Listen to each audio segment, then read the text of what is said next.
Good morning, students. I hope you feel very well today and you are ready to join my class. Selamat pagi anak-anak. Assalamualaikum warahmatullahi wabarakatuh. Pada pertemuan kali ini, bahasa Inggris, kita sudah masuk ke chapter 4, chapter yang keempat atau bab keempat, and the title is, This is How You Do It. Jadi nanti, in this chapter, we are going to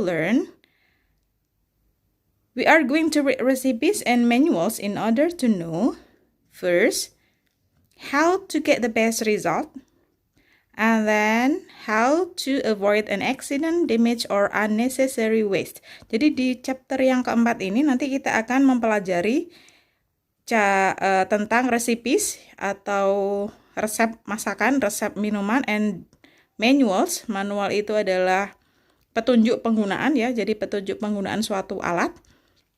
Di mana ketika kita membaca resep, ketika kita membaca manual, agar kita tahu how to get the best result, bagaimana cara mendapatkan hasil yang terbaik, dan juga how to avoid an accident, bagaimana kita bisa menghindari suatu kecelakaan, damage, kerusakan, dan juga unnecessary waste, limbah yang tidak penting.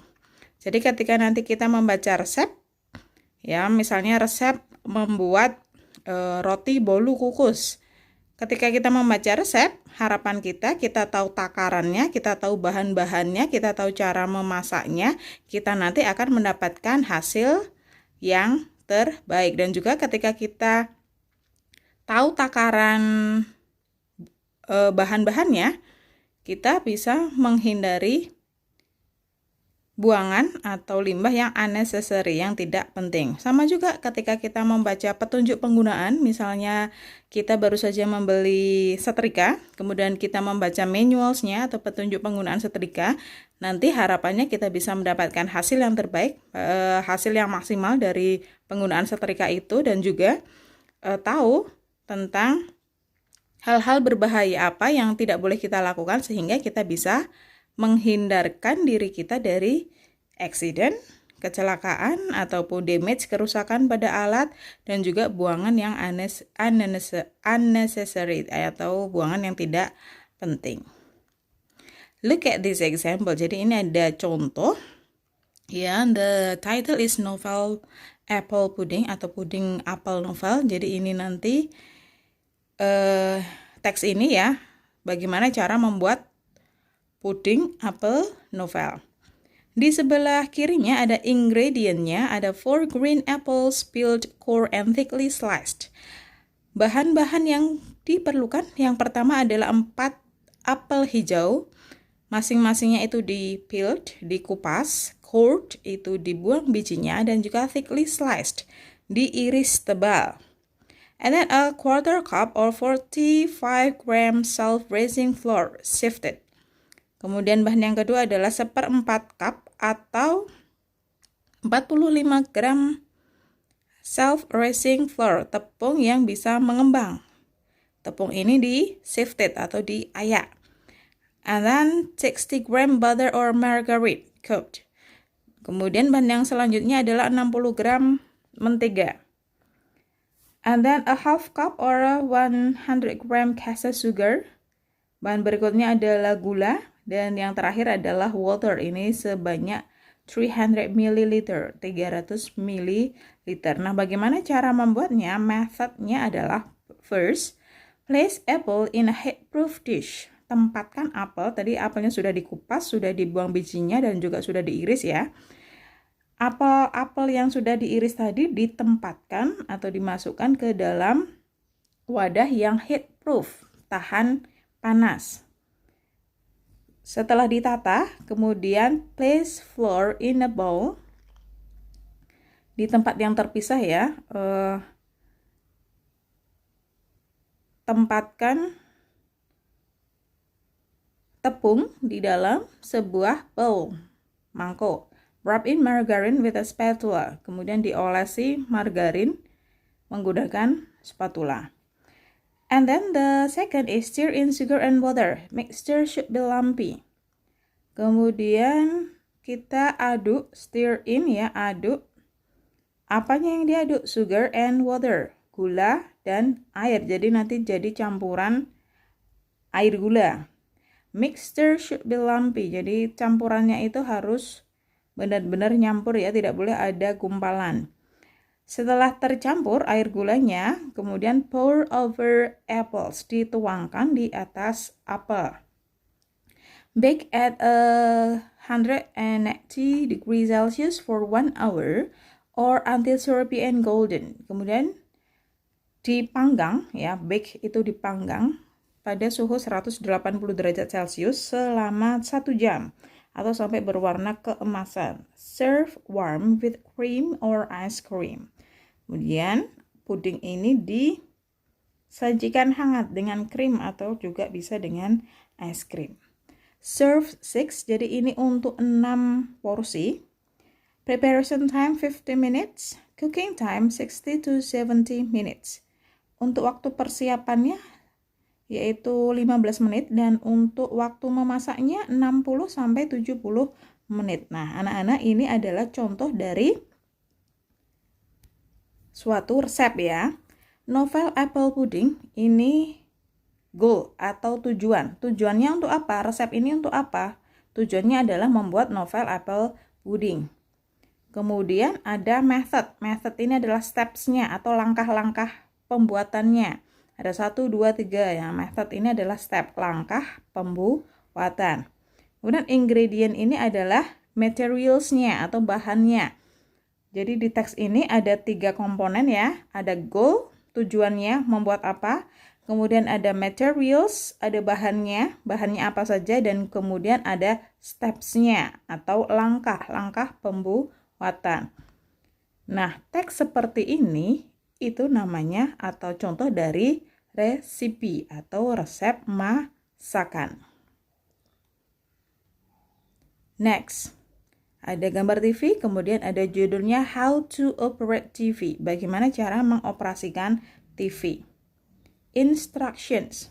Ada instruksinya. The first, plug the cable television into electricity. Jadi colokkan kabel TV ke listrik. Second, after that, press the power button to turn on the television. Setelah itu, tekan tombol power untuk menyalakan TV. The next, wait until the television show the picture. Tunggu dulu sampai TV-nya menunjukkan gambar. Next, choose the channel that you want to watch using the button or the remote. Kemudian kalau sudah muncul gambarnya, langkah selanjutnya adalah choose the channel. Pilih channel yang ingin ditonton dengan menggunakan apa? Bisa menggunakan button, tombol, atau bisa menggunakan remote. Next, set the volume using the remote or button volume. Kemudian diatur volumenya atau suaranya dengan menggunakan remote atau juga bisa menggunakan tombol volume. Last, if you want to turn off the television, you can use the power button. Dan yang terakhir, jika kamu ingin turn off, mematikan TV, kamu bisa menggunakan tombol power juga. Nah, how to operate TV ini dinamakan goal-nya atau tujuannya. Jadi goal atau tujuan dari teks ini adalah how to operate TV. Kemudian ada instruction 1 until 6 ya, ada 6 instruction atau 6 petunjuk. Ini namanya steps-nya. Jadi ada goal, tujuannya, bagaimana cara mengoperasikan TV, dan ada steps-nya atau langkahnya, terdiri dari 6 langkah. Nah, teks seperti ini adalah contoh dari manual atau petunjuk penggunaan. Kali ini di teks ini adalah petunjuk penggunaan TV.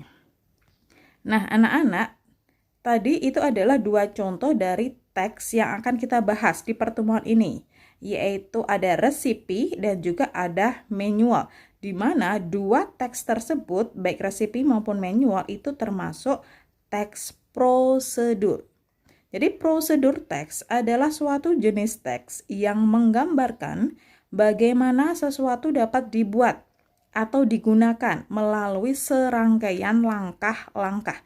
Jadi kata kuncinya adalah serangkaian langkah-langkah. Bagaimana suatu itu dibuat atau bagaimana sesuatu itu digunakan melalui serangkaian langkah-langkah ya. Procedure text aims to show how to make or do something. Jadi bagaimana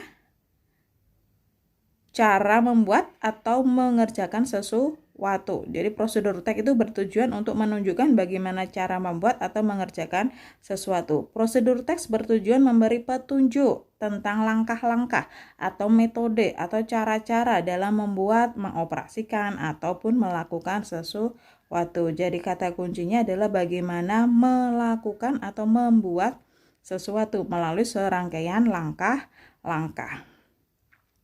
Itu adalah definisi dari teks prosedur. Bagaimana dengan struktur teksnya atau generic structure-nya? Sudah kita bahas di contoh tadi. Yang pertama ada goal atau aim. Apa itu goal?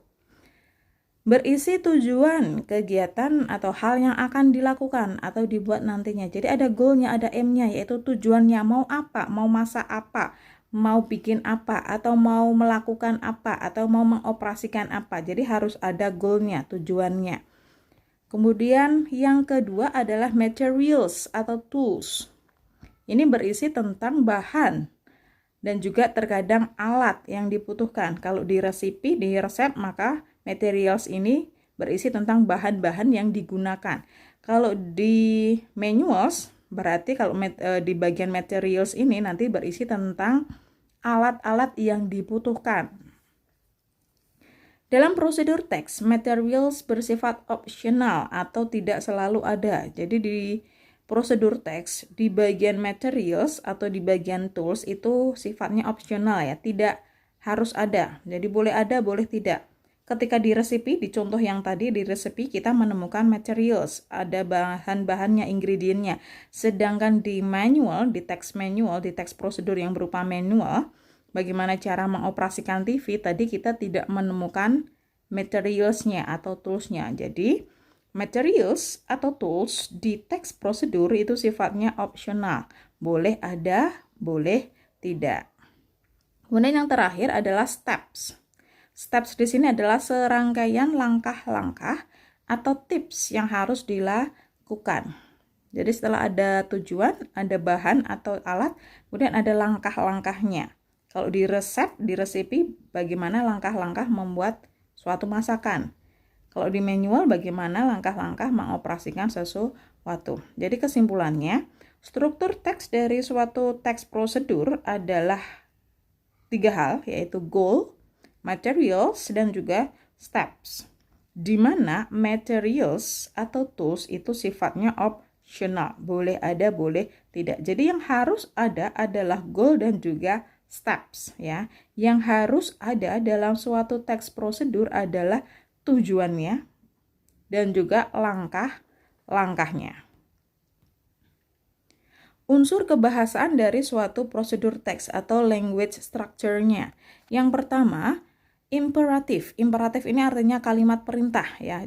Jadi di teks prosedur ya langkah-langkahnya itu berupa kalimat perintah. Bentuknya imperatif ya. Misalnya, place the apple in a heat-proof dish. Pour the water. Stir in sugar and water dan lain-lain. Jadi kalimat yang ada di langkah-langkahnya, yang ada di steps-nya itu berupa kalimat perintah. Kalimat perintah adalah kalimat yang diawali oleh kata kerja ya. Ingat ya anak-anak, kalimat perintah adalah kalimat yang diawali kata kerja. Jadi langsung kata kerja. Kita tidak menggunakan subjek dulu ya. Tidak menggunakan subjek. Jadi langsung kata kerja. Misalnya di sini sudah tertulis, place the apple in a heat-proof dish. Tempatkan apel di wadah yang tahan panas. Pour the water. Tuangkan airnya. Stir in sugar and water. Aduk gula dan air. Nah, dari ketiga kalimat ini ya anak-anak perhatikan. Jadi kalimat perintah adalah kalimat yang diawali oleh kata kerja. Kata kerjanya place, pour, stir ya. Jadi tanpa subjek. Unsur kebahasaan yang kedua adalah menggunakan simple present tense. Jadi menggunakan kata kerja bentuk yang pertama atau present. Jadi kata kerjanya kata kerja bentuk pertama ya. Ada serve, sajikan, pour, tuangkan, place, tempatkan, dan lain-lain. Unsur yang ketiga adalah action verbs, penggunaan kata kerja yang menunjukkan kegiatan fisik ya. Action verb itu kata kerja yang melakukan. Kata kerja yang menunjukkan kegiatan fisik, misalnya steer, place, mix, put, turn ya. Jadi ini adalah kata kerja melakukan. Kemudian yang keempat adalah connective sequence. Kata penghubung yang menghubungkan langkah yang satu dengan langkah yang lainnya. Jadi ada connective-nya, ada connection-nya. Jadi antar kalimat itu ada connection-nya.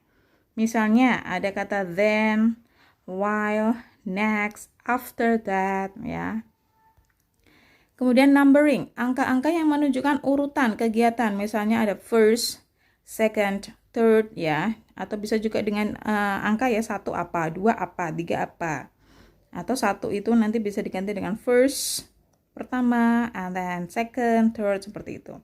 Jadi unsur kebahasaan dari teks prosedur itu ada 5. Yang pertama menggunakan kalimat perintah. Tenses yang dipakai adalah present, masa sekarang, atau kata kerja bentuk pertama. Kemudian menggunakan action verb, kata kerja yang menunjukkan kegiatan fisik. Kemudian connective of sequence, kata penghubung antar kalimat. Kemudian pakai numbering, angka, yang menunjukkan urutan. Nah, anak-anak, demikian pembahasan kita pada pertemuan kali ini, yaitu tentang teks prosedur. Semoga anak-anak paham. Jika ada yang masih kesulitan, kita bisa mendiskusikannya di WA group atau di forum. Thank you so much for your attention and see you.